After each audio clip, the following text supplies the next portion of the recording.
YOB will be reading from Robear and the Reaper by Tim Stegaheis, where a series of metaphysical misadventures leads to a years-long search for the king of the necromancers. Enjoy. Chapter 6. 2 weeks later, Sir Chancery returned with the necessary documents and a load of furniture for his office in the old school. Being an antique, the building did not have the customary roof door. Robear and Torrin helped with the winching and carrying of the furniture and files, their tremendous undead strength being a great advantage.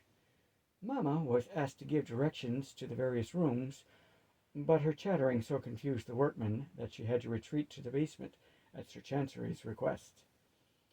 The basement areas were refurbished to serve the undead, and the upper floors were repaired, remodeled, and redecorated for the living members of the revised team. Sir Chancery still had to see to his other duties and assigned Father James to oversee the facility during his frequent absences. They met other members of Sir Chancery's staff: John Dugan, the skirted man, his assistant and bodyguard; Lady Guinevere Winton, a detective; Johnson Ford, a weapons expert; and Mrs. Pauline Drescher, a matronly cook and chemist. The priests who served under Father James were constantly rotating, and they seldom could recall who was there and for how long. Along with his religious duties, Father James oversaw several acolytes who did filing, cleaning, and running errands. As it happened, John Dugan had much in common with Robear. He too had died. He was accidentally resurrected by a well-meaning but error-prone magician. By agreeing to serve the government, he secured permission to remain among the living. John was full of questions about the latter stages of being dead. He had seen the Valley of the Shadow of Death, but had experienced no more before his resurrection. The Scratches spoke with him at length and reported his status to Death. Death pronounced him a bona fide member of the team and cancelled an order for his retrieval, much to John's relief. Technically, John was a living man. He ate, he drew breath, and he experienced all the needs and pains of being alive. But as he had been resurrected by unorthodox magical means, no one knew what his life expectancy might be. Some claimed that he was immortal and would not die a natural death. Some claimed that his life clock had been started over. In truth, no one knew, and Death refused to answer the question. John was just happy to wake up every day and never complained about his questionable status. Likewise, John was out of his own time. He had been a 15th century Highland Scot who had died in a clan war. Master Gagitus often petitioned the Pope to terminate John, as he was unnatural and an abomination to God.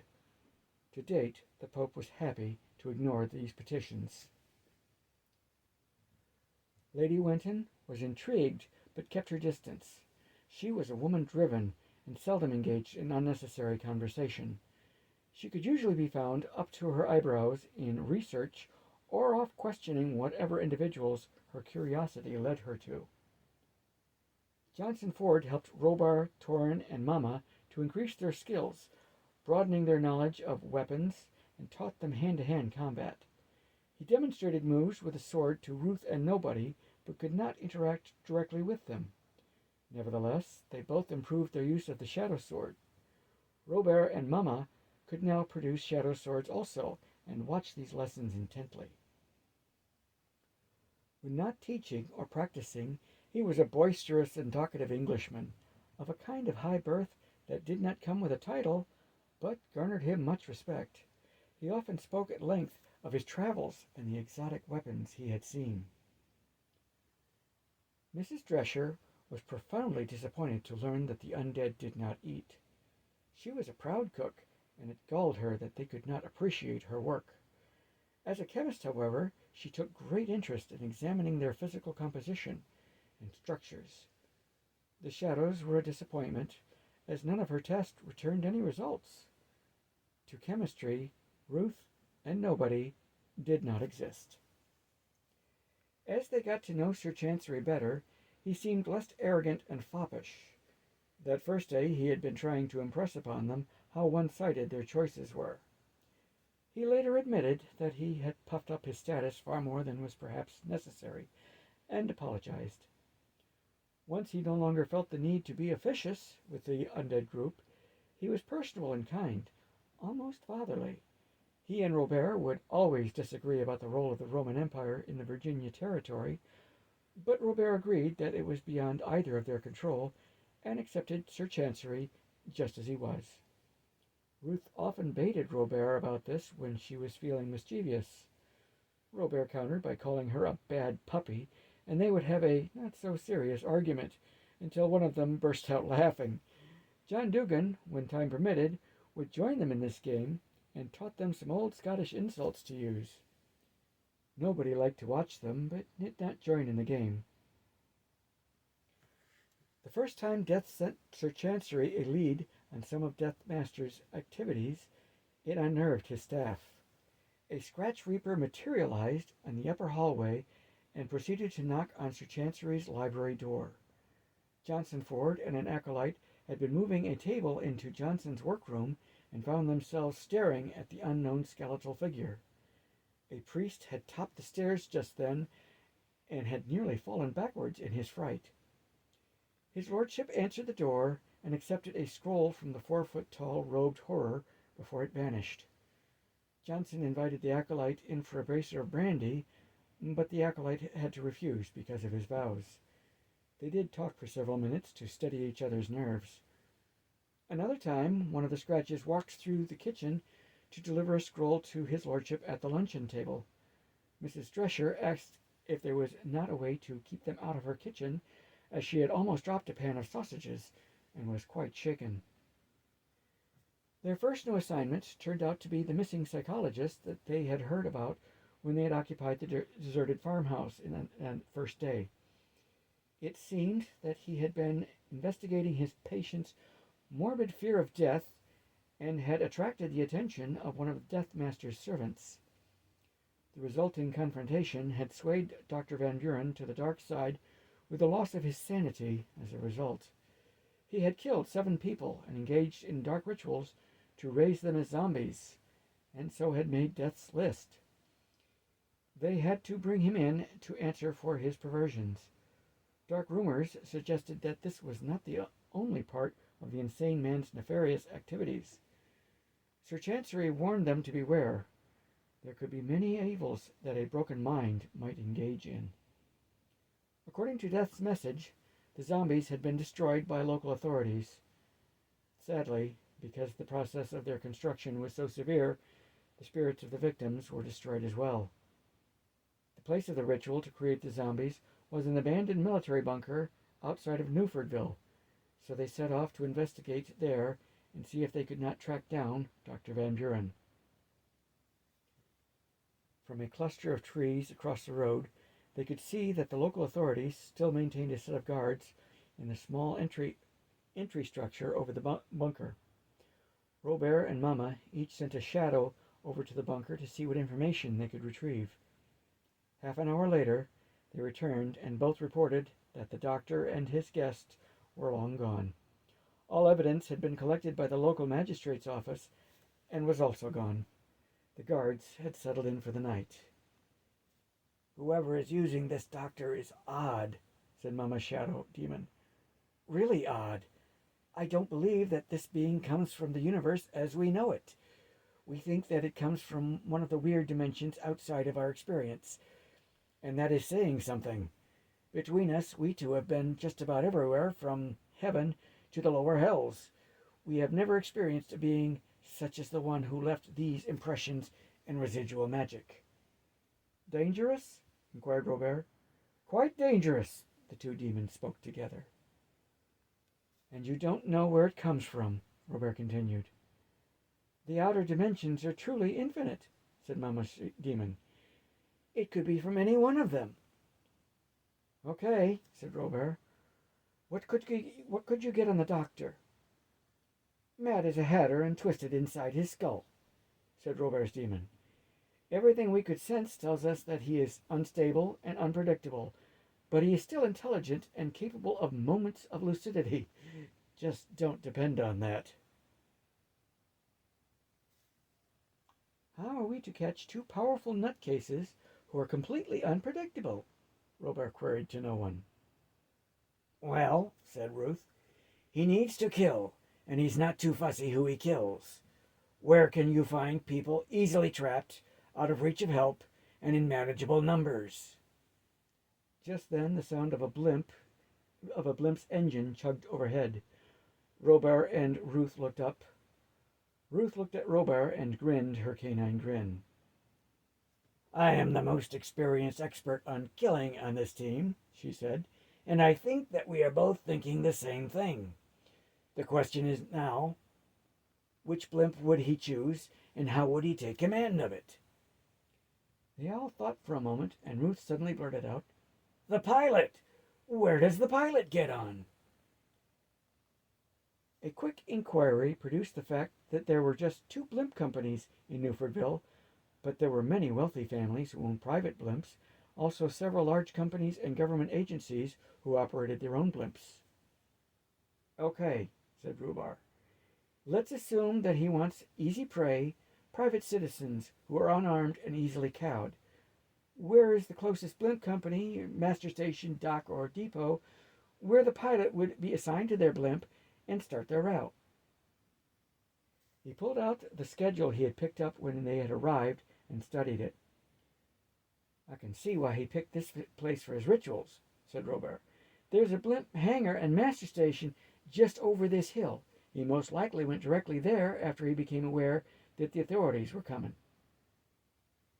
How would he know that the authorities were coming? Asked Ruth.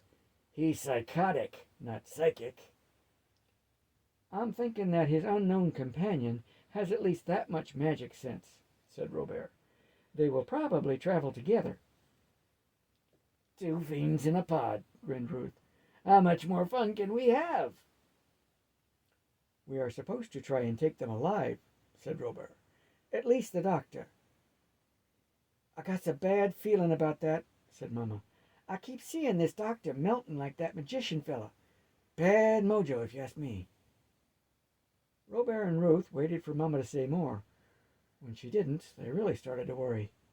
It took seriously bad news to shut Mama Nettie up.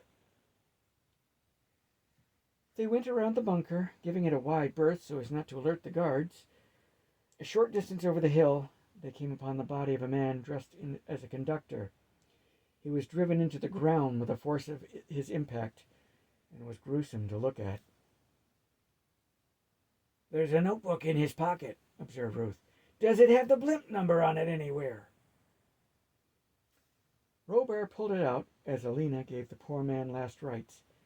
He handed it to Mama. Yes, said Mama. He is assigned to blimp number 27. Robear looked at his schedule.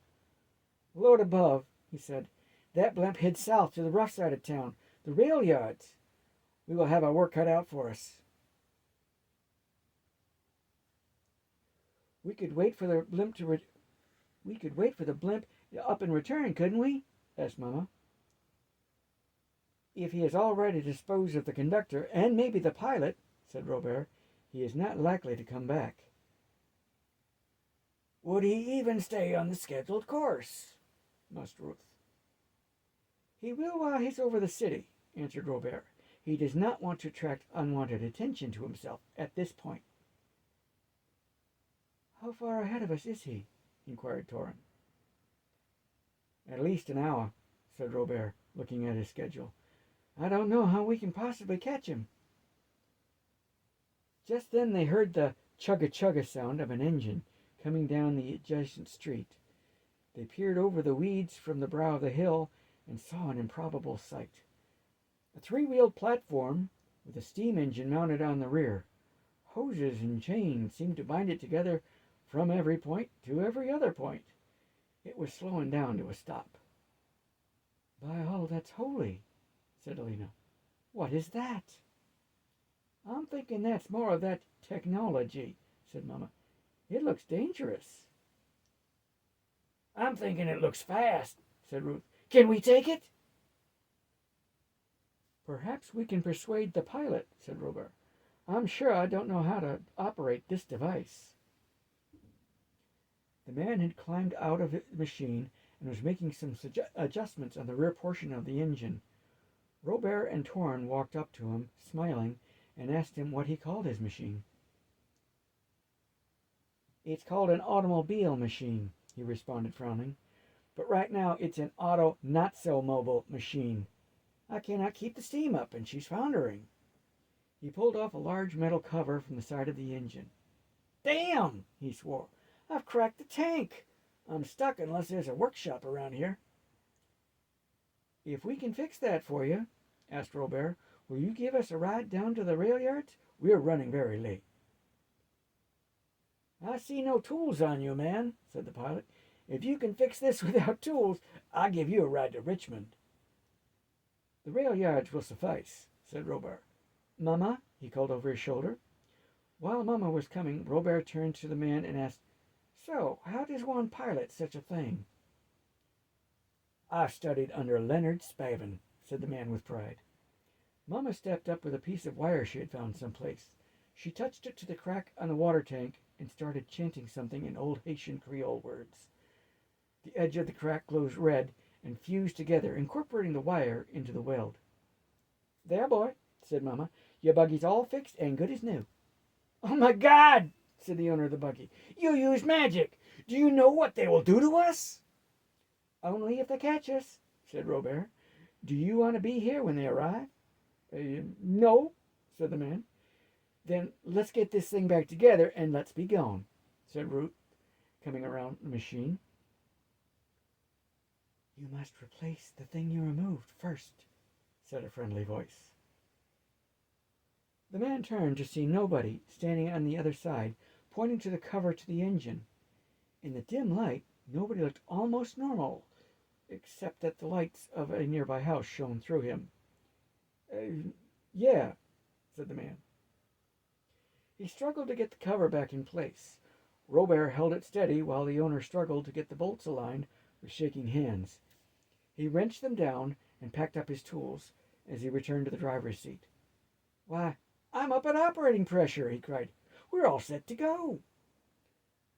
Torin left her axe as being too cumbersome to bring along.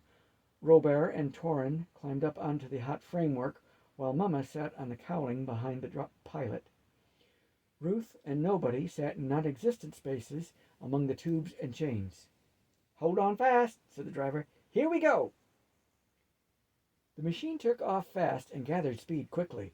Soon they were rushing down the main road south towards the rail yards. Watch out, yelled the man, honking a bulb-powered horn at some people walking in the road. The speed was amazing, much more than any of them had expected. Before, Ruth and Nobody were dark smears along the side of the vehicle. They were not affected by the wind so much as their perception of the wind. Robear, Torin, and Mama were clutching their clothes to keep them on against the wind. Shortly before they reached the rail yards, they saw a blimp in the darkness overhead. Robear craned his neck up to see it. That's 27, he announced. So how are we going to catch it? Mama asked. We found the best place to unload his hostages and meet him there, said Robear.